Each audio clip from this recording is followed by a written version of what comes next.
देखिए, सबसे पहले तो आपके सभी दर्शकों को नमस्कार। और जहाँ तक परिवार पहचान पत्र का सवाल है तो मैं आपको बता देना चाहता हूँ, एक बहुत बड़ी समस्या हरियाणा के अंदर है। ये कैसे जनरेट हुई ये समझ में नहीं आ रहा, लेकिन हमारी सरकार को इस चीज़ को ज़रूर देखना चाहिए कि एक बहुत बड़ी समस्या है और इससे जो जितनी जनता परेशान है वो शायद सरकार अभी उसको हल्के में ले रही है। नहीं सर, जनता इसलिए परेशान है सर जिसकी इनकम कोई मैं 40-50 हज़ार मैं आ है। रहा हूँ, आप हाँ उसी जी। बात पे आ रहा हूँ।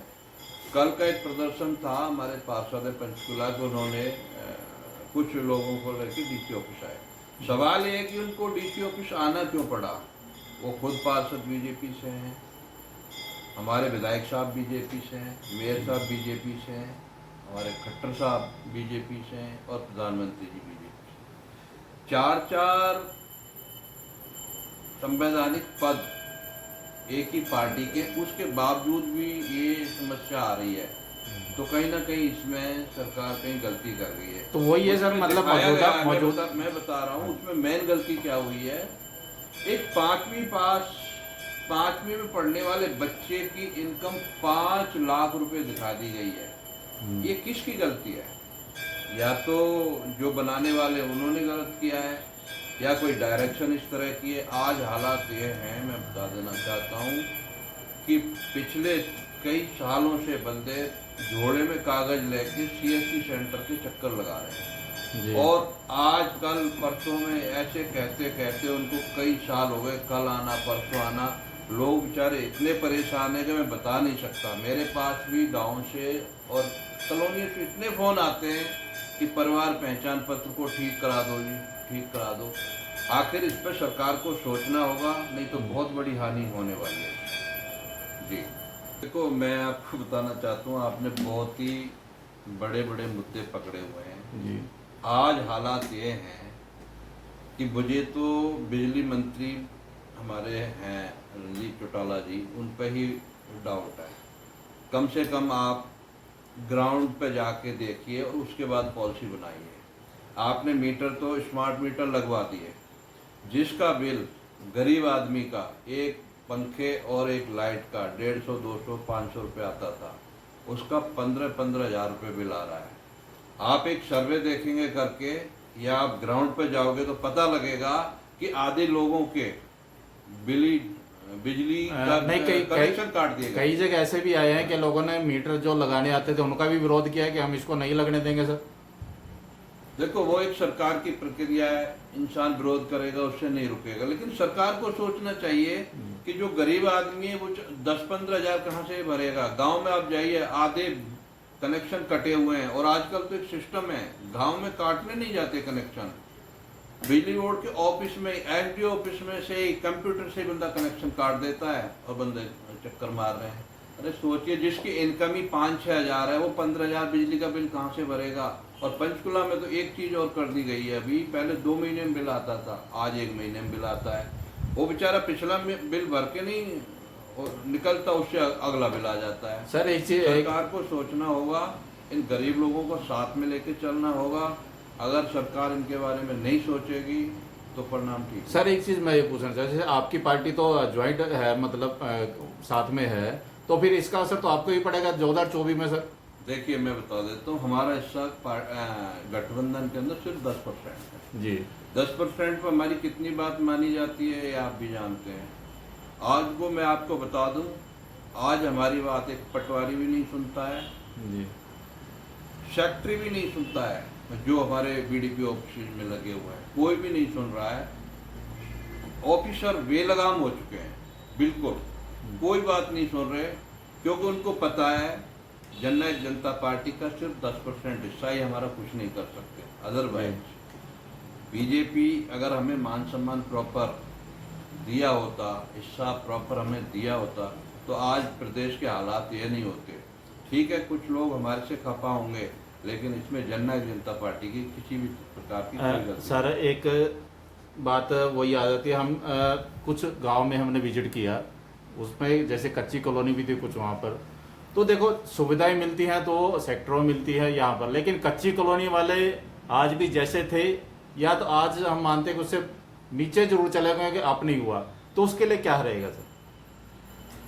देखिए, चाहे कांग्रेस की सरकार रही है या बीजेपी की सरकार रही है, जी अब हम ये भी कह सकते हैं कि गठबंधन में हम भी हैं, लेकिन कॉलोनी वालों के बारे में किसी ने नहीं सोचा। ये हकीकत है, इसमें कोई दो राय नहीं है।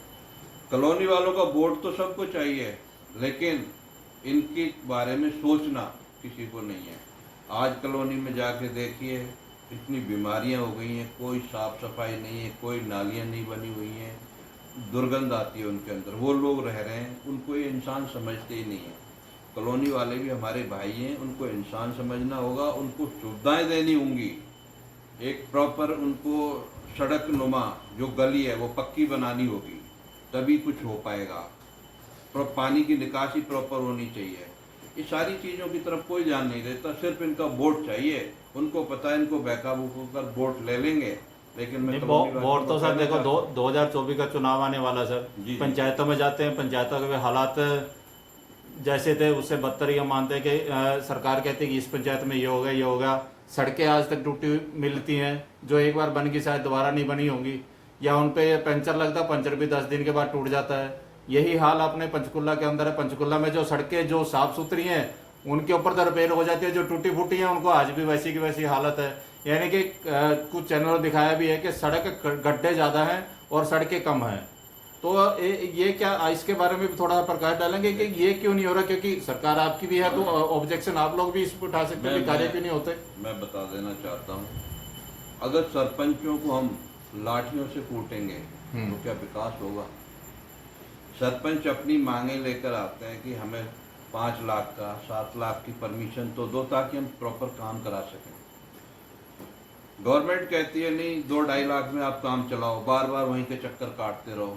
तनख्वाह कितनी मिल रही है सर सरपंचों को? 10,000 बड़ी मुश्किल से मिल रहा है। आपने 10,000 में उसको बाउंड कर लिया, कोई सुख सुविधाएं नहीं दे रहे। जब वो कुछ मांगने आते हैं अपने गांव के लिए तो उन पर आप लाठियां से बरसा रहे हैं, उनकी मारपीट की जा रही है।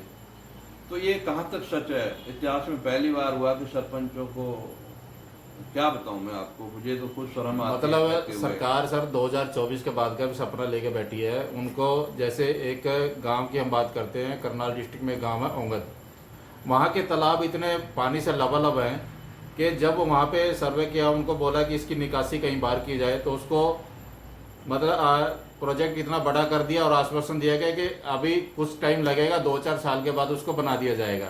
यानी कि सरकार, इसका मतलब है कि आगे भी सपने हैं सरकार के कि आगे आएगी। तो क्या लगता है आपको ऐसा? देखिए, सपना लेना कोई बुरी बात नहीं, सपना लेना चाहिए, और अच्छे काम करे तो सरकार भी रिपीट होती है, इसमें कोई दो राय नहीं है। लेकिन आप बेस को ही खराब कर लोगे तो मेरे ख्याल से रिपीटिंग का सवाल जो है बहुत वाजिब नहीं रहेगा।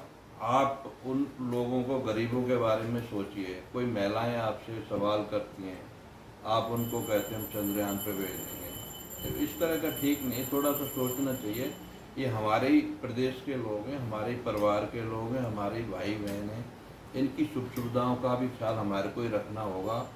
इनसे वोट हमने दोबारा से लेना है तो उसके लिए थोड़ा काम भी करना पड़ेगा। मैं देखो, नौकरी देने का वादा सरकार ने किया था सर, आज मेरे ख्याल है नौकरी कम है, बेरोजगार ज़्यादा हो गए हैं, क्योंकि रोजगार ही खत्म होते जा रहे हैं सर। आप मुद्दे ऐसे पकड़ के ला रहे हो जो बिल्कुल छूते हैं सर। देखो अभी देखो, सरकार को जाने का मतलब साल रह चुका है सर। मुद्दे तो देखो जायज है, सरकार ने जो वादे किए थे वो वादे तो पूरे हुए नहीं, क्योंकि देखो बेरोजगारी बढ़ गई, बिजली का कोई निपटार नहीं, पहचान पत्र ऐसा कर दिया कि जिसका 2 किलो चावल मिलता था वो भी बंद हो गया, और बहुत सारे मुद्दे तो बहुत सारे हैं सर। मैं आपको अपने बारे में बता देना चाहता हूँ, मेरे 2 बच्चे हैं और दोनों मास्टर डिग्री क्वालिफाइड हैं, MBA किया हुआ है, लेकिन दोनों के पास नौकरी नहीं। ऐसे ही मेरे पड़ोस में, मेरे गांव में, मेरे ज़िले में, मेरे प्रदेश में बहुत सारे युवा हैं, आज वो बाहर जाने के लिए विवश हैं।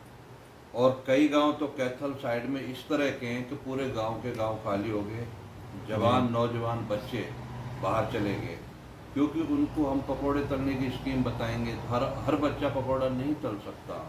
वो नौकरी की तलाश में, काम की तलाश में दूसरे देशों में जा रहा है। मुझे तो इस बात का डर है कि आने वाले 5-4 साल में शायद हरियाणा खाली हो जाएगा और यहाँ सिर्फ बुजुर्ग सर सरकार तो जोर दे रही है पढ़ाई पर। मेरा एक फ्रेंड है प्राइवेट कंपनी में जॉब करता है, तो उसके पास एक बीएड और 2-3 डिप्लोमा कर रखा लड़की ने, उसके बाद उसका प्राइवेट जॉब के लिए इंटरव्यू करे मुझे कहीं प्राइवेट जॉब के लिए लगवा दो। तो यदि सरकार जॉब नहीं दे पा रही तो सर जो पढ़ाई पे बुरी तरह इन्वेस्ट क्यों है? क्योंकि देखो हर साल लाखों युवा जो है बाहर निकलते हैं लेकिन नौकरी है नहीं। देखिए दुष्यंत चौटाला जी माननीय उप मुख्यमंत्री हरियाणा सरकार बहुत अच्छी कोशिश कर रहे हैं। हरियाणा में बहुत सारे प्लांट्स लगा रहे हैं जिससे हमारे युवाओं को नौकरी मिले, लेकिन वो इन प्रोसेस है, अभी उनमें टाइम लगेगा। बहुत सारे बड़ी बड़ी कंपनियों से एमओयू साइन किए हैं उन्होंने और हरियाणा के युवाओं को नौकरी मिलेगी। और वो इसके पक्षधर भी हैं कि 70% 75% जो युवा है मेरे हरियाणा का इसमें एडजस्ट होना चाहिए, इसके पक्षधर है। और उन्होंने एक बिल पास करा भी लिया है, लेकिन हाईकोर्ट में किसी छोटी मोटी वजह से अभी अटका हुआ है। दुष्यंत चौटाला जी का विजन बिल्कुल क्लियर है और वो चाहते हैं हरियाणा का युवा हरियाणा में ही नौकरी करे, ऐसी वो सोच रखते हैं। लेकिन मजबूरी ये है कि हमारी पूरी सरकार नहीं है। सर चलो ये तो बाहर की मतलब पूरे हरियाणा की बात है, एक मैं लोकल अपने जहाँ पंचकुला में रहते हैं सर, पंचकुला की बात मैं करना चाह रहा हूँ एक बार आपसे। 7 सरोकार का जो विधायक जी ने सपना देखा हुआ है सर, क्या लगता है 7 सरोकार वो सिर्फ कागजों में है या धरातल पर उतरा हुआ है? सच्चे मन से बताना सर। सॉरी, मैं सच्चे मन से बताना चाहूँगा 7 सरोकार की जो बात की गई है उसके उलट आज जो गरीब आदमी रेडी फड़ी लगाकर अपना बच्चों को पेट पाल रहा है, एक महीने में 4-4 बार उसकी रेडी उठा के नहीं एमसी वाले ले जाते हैं, हुड्डा वाले ले जाते हैं जी। क्या आपने सोचा है, सरकार ने एक बार भी सोचा है उसका फाइन वो कहाँ से भरेगा और क्या बच्चों को खिलाएगा? सर कुछ से वीडियो तो कुछ से पोल हमारे पास ऐसी आई हैं कि हमें तो उठा रहे हैं जीर सड़कों से, लेकिन दुकान के बाहर जो हम किराया दे के पहले बैठते थे, पैसे देते थे दुकानदार, तब कोई ऑब्जेक्शन नहीं था। आज हम पैसा नहीं देते, हमें बाहर से उठाया जाता है। दुकानों के बाहर जो है बरामदे तक सामान भरा पड़ रहता है, उनकी तरफ सरकार को ध्यान नहीं देती। हम यदि कोई एप्लीकेशन लेके जाते हैं उनका विरोध करते हैं, उल्टा हमारे ऊपर वो किया जाता है। तो इसके बारे में क्या कहेंगे? देखिए मैं आपको बता देना चाहता हूँ, मैं बड़ा स्पष्टवादी हूँ और साफ बोलता हूँ, पूरा बोलता हूँ। आज जिन लोगों की म्युनिसिपल कॉरपोरेशन ने, नगर निगम ने जिन लोगों की ड्यूटियाँ लगाई हैं साफ सफाई कराने की या जो ब्रांडों में सामान रखे हैं, वहाँ चाहे हुड्डा हो चाहे नगर निगम हो, वहाँ पर सेटलमेंट चलती है जी। जो जो बंदा पैसे देगा वो वहाँ अपना माल बेच सकता, सामान रख सकता है। जो नहीं देगा उसका माल उठा के नहीं एमसी ऑफिस ले आएंगे या हुड्डा वाले ले जाएंगे। ये पारदर्शिता से काम नहीं हो रहा, ये बिल्कुल क्लियर बात है। इसमें मैं कहता हूँ माननीय विधायक जी खुद संज्ञान लें, हमारे कमिश्नर साहब नगर निगम मतलब फिर खुद तो संज्ञान लें और इस चीज को रोकें। आप जो मेहनत कर रहे हैं उसको आपके अधिकारी जो भी हैं वो उसको कहीं ना कहीं गोलमोल कर रहे हैं। मतलब फिर ये देखे सर भ्रष्टाचार जो है पिछली सरकारों से भी ज्यादा फिर इस समय तो, यदि ऐसा है तो ये सिर्फ दिखावा मात्र है सर। सारी बातें आप मेरे से ना कहलवाइए सर। भ्रष्टाचार की बात करें तो सारी हदें पार हो चुकी है। और मैं तो कहना चाहूंगा जनता को भी ऐसे आदमी को मौका दें, नए आदमी को, पुराने को नहीं। बिल्कुल जो लोग रह चुके हैं या उससे पहले रह चुके हैं वो आपने बरत के देख लिए। किसी नए चेहरे को जो आपके सुख दुख में काम आए, आपकी समस्याओं को समझे, ऐसे आदमी को मौका देंगे तो आपका भविष्य, आपके गांव की समस्याएं सुधर सकती हैं। अदरवाइज जो हो रहा है ऐसे ही चलता रहेगा, फैसला जनता को करना। सर एक चाहता हूँ, मैं बड़ा स्पष्टवादी हूँ और साफ बोलता हूँ, पूरा बोलता हूँ। आज जिन लोगों की म्युनिसिपल कॉरपोरेशन ने, नगर निगम ने जिन लोगों की ड्यूटियाँ लगाई हैं साफ सफाई कराने की या जो ब्रांडों में सामान रखे हैं, वहाँ चाहे हुड्डा हो चाहे नगर निगम हो, वहाँ पर सेटलमेंट चलती है जी। जो बंदा पैसे देगा वो वहाँ अपना माल बेच सकता, सामान रख सकता है। जो नहीं देगा उसका माल उठा के नहीं एमसी ऑफिस ले आएंगे या हुड्डा वाले ले जाएंगे। ये पारदर्शिता से काम नहीं हो रहा, ये बिल्कुल क्लियर बात है। इसमें मैं कहता हूँ माननीय विधायक जी खुद संज्ञान लें, हमारे कमिश्नर साहब नगर निगम मतलब फिर खुद तो संज्ञान लें और इस चीज को रोकें। आप जो मेहनत कर रहे हैं उसको आपके अधिकारी जो भी हैं वो उसको कहीं ना कहीं गोलमोल कर रहे हैं। मतलब फिर ये देखे सर भ्रष्टाचार जो है पिछली सरकारों से भी ज्यादा है फिर इस समय तो, यदि ऐसा है तो ये सिर्फ दिखावा मात्र है सर। सारी बातें आप मेरे से ना कहलवाइए सर। देखिए भ्रष्टाचार की बात करें तो सारी हदें पार हो चुकी है। और मैं तो कहना चाहूंगा जनता को भी, ऐसे आदमी को मौका दें, नए आदमी को, पुराने को नहीं। बिल्कुल जो लोग रह चुके हैं या उससे पहले रह चुके हैं वो आपने बरत के देख लिए। किसी नए चेहरे को जो आपके सुख दुख में काम आए, आपकी समस्याओं को समझे, ऐसे आदमी को मौका देंगे तो आपका भविष्य, आपके गांव की समस्याएं सुधर सकती हैं। अदरवाइज जो हो रहा है ऐसे ही चलता रहेगा। फैसला जनता को करना। सर एक किसानों के ऊपर भी हम बात करना चाहते हैं। अभी कल जो है परसों किसानों ने यहाँ पर जो है ज्ञापन दिया था, तो पहले भी एमएसपी के ऊपर और काफ़ी मुद्दों पर बातचीत हुई थी कि जो है मौजूदा सरकार ये सारे वायदे जो किसानों से किए थे, लेकिन आज तक भी वो किसान है जो उससे वंचित है। उसमें से कुछ मुद्दे हुए होंगे लेकिन काफ़ी मुद्दे आज भी जो पेंडिंग है। तो देखिए किसानों को अगर मैं सही मायने में कहूँ ना तो 4 महीने बाद जो 2000 रुपये उनको आता है, हाँ जी, अब मैं शब्द यूज नहीं करना चाह रहा, उनको एक तरह से भिखारी टाइप बना दिया, मतलब लॉलीपॉप दिया जा रहा है। लॉलीपॉप वो आता है। ऐसी नौबत क्यों आई कि उनको 2000 रुपये देना पड़े 4 महीने के बाद में? उनको आप उनकी आय दुगनी करिए ना, एमएसपी बढ़ाइए। जी। आप 5 रुपए की चीज को खरीद कर 50 रुपए में बेच रहे हो, लेकिन किसान को क्या मिल रहा है? 5 रुपये। ये नहीं होना चाहिए। सच में किसान हितैषी आपको बनना पड़ेगा। किसान वो साथी है हमारा कि सरकार का हमेशा साथ देता है। किसान मेहनत करके कमाना खाना जानता है, ना कि दान का लिया हुआ। कोई किसान नहीं चाहता कि मैं 2000 रुपये 4000 रुपये लूँ, लेकिन सरकार उस पर ध्यान नहीं दे रही, उसको निकम्मा बना रही है। उसकी मेहनत का फल उसको नहीं मिल रहा है। मेहनत का फल उसको दो, उसकी फसल का पूरा पैसा दो, एमएसपी बढ़ाओ, तो किसान सरकार के फेवर में रहेगा। आप किसानों को अब पिछली बात करें, हम भी यही हैं। एक से एक सेकंड में कंप्लीट कर रहा हूँ। अगर पिछली बात करें तो 1000 किसान मर गया जी, 1 साल तक बॉर्डर पर बैठा रहा। मैं वही बात पूछना चाह रहा। फिर क्या हुआ? आपको बैकफुट पे आना पड़ा। आप ऐसा काम ही क्यों करते हो कि उनकी भरपाई कौन करेगा जो किसान मरा है? उनके घर के बारे में क्या सोचा? क्या आपने 1-1 करोड़ रुपए दिया जो किसान वहां पे मरा? उनके बच्चे आज कहाँ पर है? आपने एक बार भी पूछा? नहीं पूछा ना। तो आपको जानना पड़ेगा और किसान को साथ लेके चलना पड़ेगा। किसान की दुर्दशा जो कर दी है वो ठीक नहीं, उस पर आप ध्यान दो थोड़ा जी। एक मैं क्वेश्चन ये पूछना चाहता हूँ सर, जैसे मैं पानी पी लेता। एक हम ये पूछना है, जैसे अपने मुख्यमंत्री जी यहाँ पे करोड़ों की सौगात यहाँ पर वो सौंप गए हैं, यानी कि करोड़ों की सौगात उन्होंने कहा कि काम चलेगा, लेकिन लगता नहीं कि पंचकुला में करोड़ों रुपए अभी लगा है। अभी तक तो कहीं दिखाई नहीं दिया है। तो पर पैसे गए कहाँ सर? अब ये तो मुख्यमंत्री जी बता सकते हैं या जिनको दिया वो बता सकते हैं कहाँ गया है। लेकिन सरकारी ऑफिसर जी भ्रष्टाचार में सारे रिकॉर्ड तोड़ रहे हैं। बेलगाम है इस टाइम अफसर, कोई किसी की बात सुनने को तैयार नहीं। जिसके हाथ जो लग रहा है लूट खसूट पर लगे हुए हैं। ये बिल्कुल सच है। मुख्यमंत्री जी ने अच्छी कोशिश की है जी, लेकिन वो कितनी नीचे तक पहुंच पा रही है ये अभी सर। मैं बस एक क्वेश्चन और पूछना चाहूँगा क्योंकि लंबा हो जाएगा सर।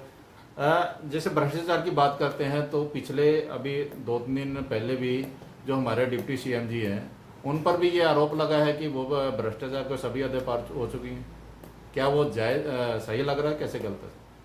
देखिए, एक सवाल ये बनता है कि ये आरोप लगाने वाला कौन है? जी जिस आदमी ने आरोप लगाए हैं, वो आज किसान हितैषी बन रहा है। वो ये भूल गया है कि मैंने ही किसानों के ट्रैक्टर पर टैक्स लगाया था। आज उसकी हालत अगर सिंपल भाषा में, ग्रामीण भाषा में करें तो वो कहते हैं ना, घर का ना घाट का, वो जी। वाली आदत हो गई। ना उसको बीजेपी तवज्जो दे रही है, कांग्रेस की तरफ जाना चाहता है, कांग्रेस उसको एंटर नहीं होने दे रही। तो बहुत बुरी हालत है। ऐसे में वो क्या करेगा? जेजेपी को टारगेट कर रहा है, बेबुनियाद सवाल है, उससे कोई किसी तरह का उसमें सच्चाई नहीं है। इसका जवाब हमारे प्रधान सचिव दिग्विजय चौटाला जी दे चुके हैं। ठीक है, बहुत बहुत धन्यवाद सर, आज हमारे साथ आप जुड़े।